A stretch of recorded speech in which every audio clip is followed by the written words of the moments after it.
Global star Ram Charan craze ఇప్పుడు ఖండాంతరాలను దాటిపోయింది. RRR తర్వాత చరణ్ నుంచి వస్తున్న ప్రతి అప్డేట్ కోసం ప్రపంచవ్యాప్తంగా ఉన్న మెగా ఫ్యాన్స్ కళ్ళు కాయలు కచ్చాలు ఎదురు చూస్తున్నారు.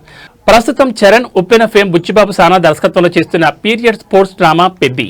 ఈ సినిమా ఇంకా షూటింగ్ దశలోనే ఉన్నప్పటికీ బాక్సాఫీస్ దగ్గర అప్పుడే ప్రకంపనలు సృష్టిస్తోంది. రిలీజ్కి ఇంకా ఏడాదికి పైగా సమయం ఉంది. కానీ బిజినెస్ లెక్కలు చూస్తుంటే ట్రేడ్ వర్గాలు షాక్ అవుతున్నాయి. ముఖ్యంగా ఓవర్సీస్ మార్కెట్లో పెద్ది ప్రభంజనం మొదలైంది. తాజాగా అందుతున్న సమాచారం ప్రకారం నార్త్ అమెరికా రైట్స్ దాదాపు $7 మిలియన్ల, అంటే మన ఇండియన్ కరెన్సీలో సుమారు 29 కోట్లకు అమ్ముడయ్యాయట. ఇతర దేశాల రైట్స్ కలిపి మొత్తం ఓవర్సీస్ బిజినెస్ $9.5 మిలియన్ల మార్కును తాకినట్టు తెలుస్తోంది. రామ్ చరణ్ సోలో కెరీర్లోనే ఇది ఆల్ టైమ్ రికార్డ్ డీల్. కేవలం థియేట్రికల్ రైట్స్ మాత్రమే కాదు, నాన్ థియేట్రికల్ బిజినెస్ లోనూ పెద్ది తగ్గేదేలే అంటోంది. నెట్ఫ్లిక్స్ సంస్థ దాదాపు 130 కోట్లకు ఈ సినిమాను దక్కించుకున్నట్లు టాక్. ఆస్కార్ విజేత ఏఆర్ రెహమాన్ సంగీతం కావడంతో టీ సిరీస్ 20 నుంచి 25 కోట్లకు ఆడియో రైట్స్ కొనుగోలు చేసిందట.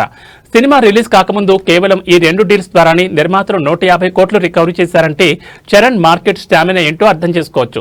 1980 ఆంధ్రప్రదేశ్ గ్రామీణ నేపథ్యంలో సాగే ఈ సినిమాలో చరణ్ మునిపెన్నడూ చూడని డిఫరెంట్ లుక్ తో కనిపించబోతున్నారు. క్రికెట్ టోర్నమెంట్ చుట్టూ తిరిగే ఈ పవర్ఫుల్ డ్రామాలో చరణ్ సరసన బాలీవుడ్ బ్యూటీ జాన్వీ కపూర్ నటిస్తుండగా కన్నడ స్టార్ శివరాజ్ కుమార్, జగపతి బాబు కీలక పాత్రలు పోషిస్తున్నారు. దాదాపు 300 కోట్ల భారీ బడ్జెట్ తో అత్యున్నత సాంకేతిక విలువలతో ఈ చిత్రాన్ని మేకర్స్ తెరకెక్కిస్తున్నారు. ప్రస్తుతం 80 రోజులు షూటింగ్ పూర్తయిన ఈ చిత్రం 2026 ఏప్రిల్ 30న ప్రపంచవ్యాప్తంగా విడుదల కానుంది.